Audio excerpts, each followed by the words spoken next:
Greetings to all, and welcome to what I believe is the 10th edition of Going Down 9 Chickweed Lane, the deep dive into the works of the notoriously horny, and I realized I've been pronouncing this wrong, it's Brooke McEldowney. I looked for a Brooke McEldowney interview on YouTube to see if I could find somebody pronouncing the name, and I'm going to shake up a coffee beverage I have here. It's actually just a glass bottle full of cold coffee. So that's what that sound is on the mic, in case you're curious. Shaking up the coffee. I'll be enjoying the coffee as I do this little review of the week, starting on September 13th of 1993, but there is a woman who shares the same name as Brooke, first and last, same spelling, and there's a little video of her discussing some school project.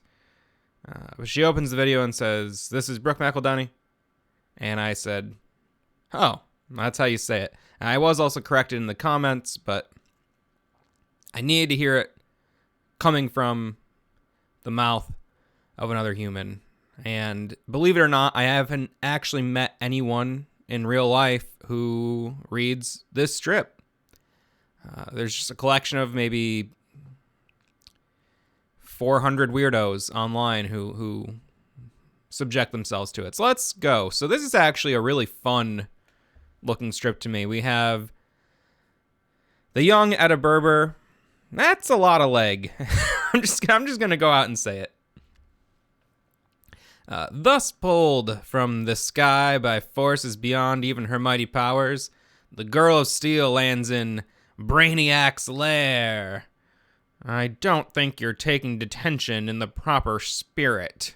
So, this is Brooke doing another school joke.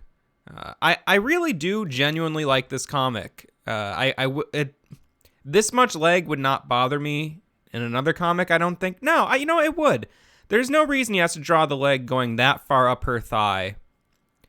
And we know at this point Brooke is maybe 15 or 16. Probably 14 or 15, actually. I say Brooke. I'm sorry, Etta. Brooke has the the horny levels of a 15-year-old or 16-year-old. And she is going to the room of the mistress here, and is in detention. I actually just really like the cross hatching here. I like the way, the figures bleed into one another here. I just think it's actually some interesting cartooning, and I like how dynamic he drew the character.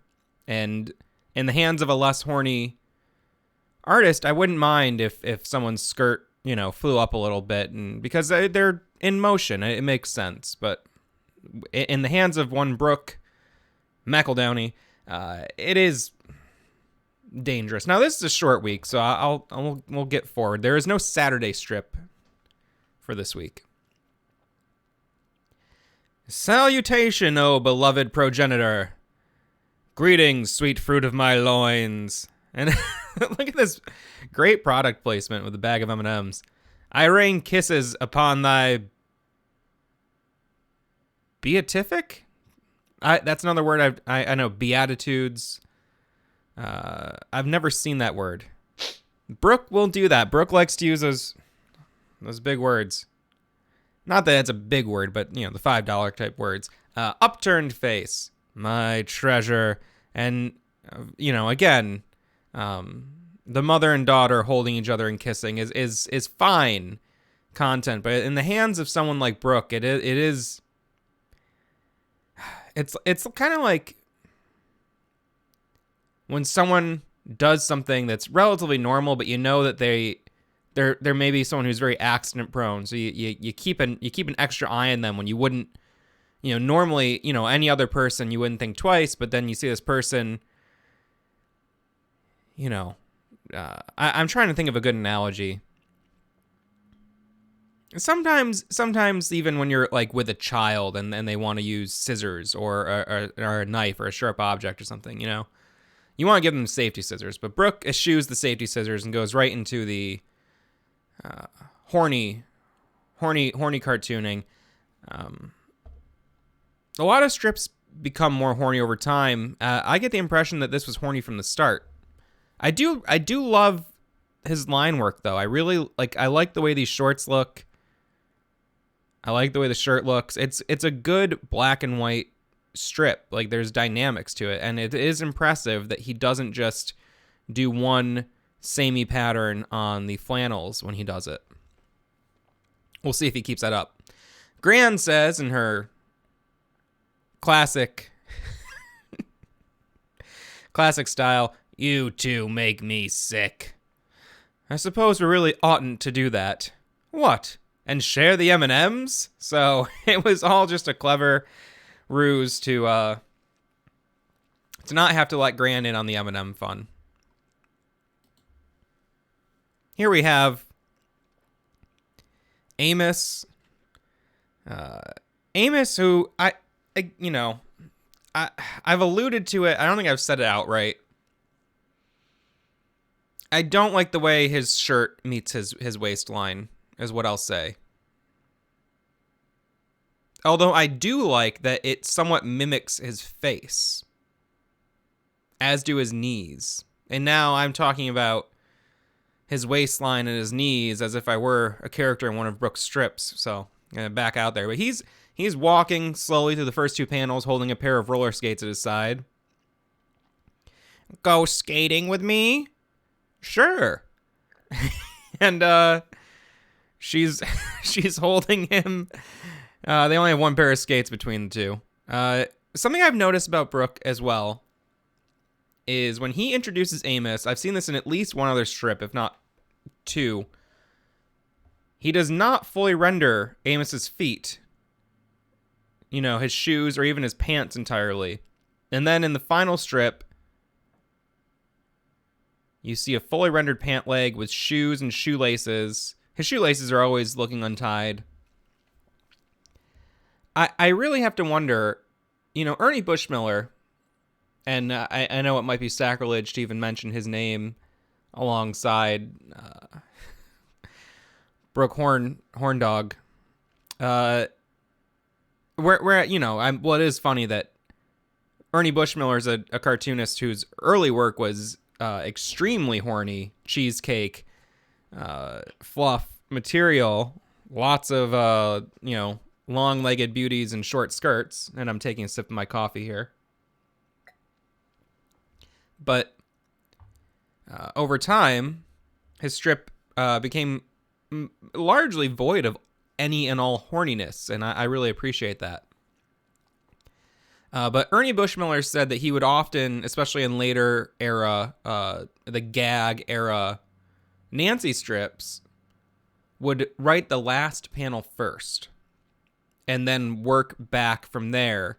And that's how he would develop some of his jokes. I wonder if Brooke draws the last panel first, puts all his work and detail into that, and then, kind of shits out the rest. Moving forward, September 16th of 1993.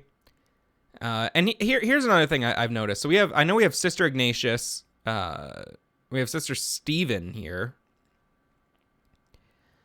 I have to wonder if there's an actual cast of the sisters or if they are just...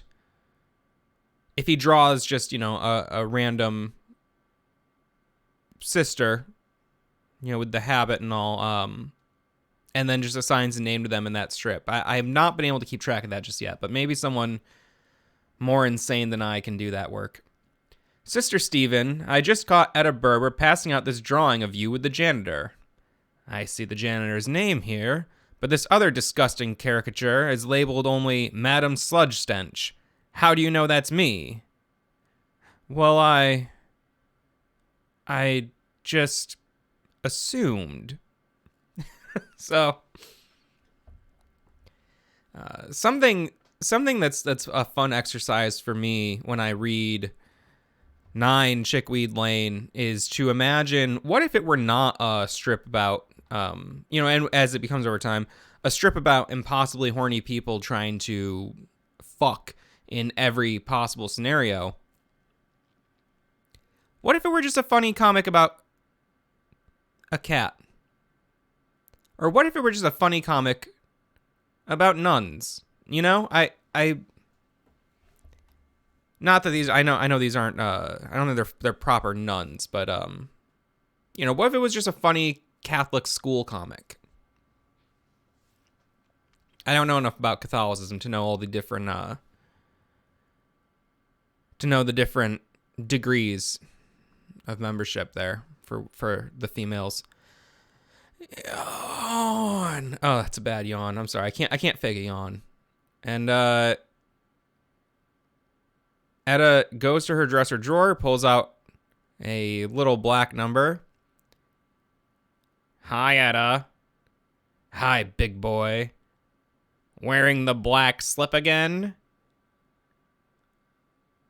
What is in her mouth? What is in her mouth? There's just a stick protruding from her mouth as if she's chewing on a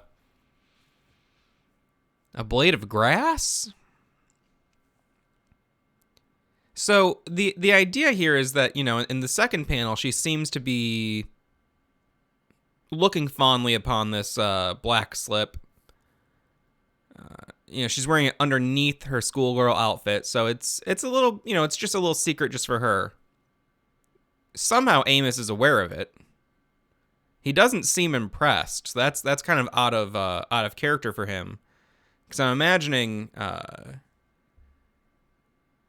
you know, that is a item of clothing that is making direct contact with Etta's skin. So that's the type of thing that, you know, categorically seems like it would be sending him into convulsions.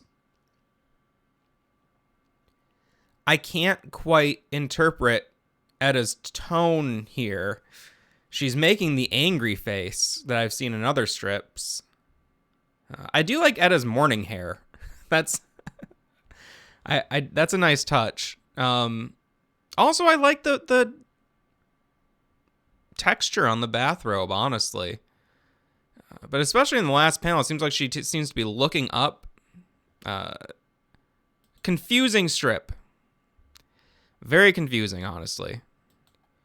All right, well, we've got one more strip here, and it is our Sunday strip. Of course, we have the heavily Xeroxed 9 Chickweed Lane mailbox logo, the classic logo from the early days, that will eventually be replaced, but ung, puff. Welcome, ladies and gentlemen. I'm sorry. Welcome, ladies and gentlemen, to the 8th Circle of Purgatory. On your right, you will see Mrs. Berber locked in battle with her abdominal wall and losing. Ung, gurk, puff, gurnk, puff, puff. Hey, Mom, you speak French. Will you conjugate? And I don't speak French. I have no idea how to pronounce that. But, you know, fill in your own funny pronunciation or a proper pronunciation. Fill in the blank for me. Whew. You have a flat tummy and slim thighs. Will you let me use them at the beach? Etta is unamused. I gather you mean do your own work.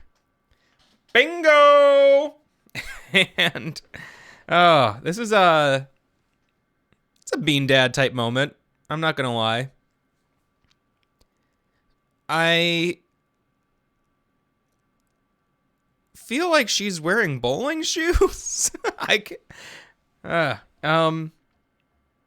She being Juliette Berber, whose name has only been mentioned once in one strip, but the couch and the table remind me of the clawfoot bathtub with the clawfoot end table next to the bathtub. They have very fancy stuff. And again, I really do like the way he's drawn her pants here. I just think he does sometimes surprisingly good work creating a dynamic image in a black and white comic where he You know, it honestly does bother me that he doesn't close his speech bubbles. And some of these things, like the very loose rendering of the couch, you know, we have a fully rendered arm and leg of the couch here, and then it does seem like, you know, he gave up here. Like there should be a little bit more, even a you know, a dash of more detail here. You know, there's points where he does get a little lazy, and I think the speech bubbles are a point where he gets lazy. The way he's rendered this book here. But then other times, you know, like the knees and the shoes and the sweatpants, you know, the cuffs on the sweatpants and this workout outfit that she's wearing is all rendered in great detail, I'd say, you know, for Brooke. But these lazier things will eventually kind of overtake the strip, and he'll just get lazier and lazier and lazier. One thing I also will say I honestly do like is how he will change the character's eyes so drastically from panel to panel. Yet I don't always understand, again, the tone he's going for. You know, like this face right here. Yeah. Anyway, thank you for joining me. Another week, you'll see here that I am no longer being interrupted by the banner ads popping all over the place and fluctuating in size constantly as I was in some of the earlier recordings. GoComics.com, I've put a little more thought into the presentation here for this batch, and I am going to pull the curtain back a little bit and say, yes, I do record these in batches. I don't read the strip every day. Well, I do read the strip every day. I read the new ones every day. But I do record these recaps in batches. And so hopefully this presentation is a little cleaner than the previous 9 weeks. Thank you for sticking with me this far, and please be kind to one another. Thank you.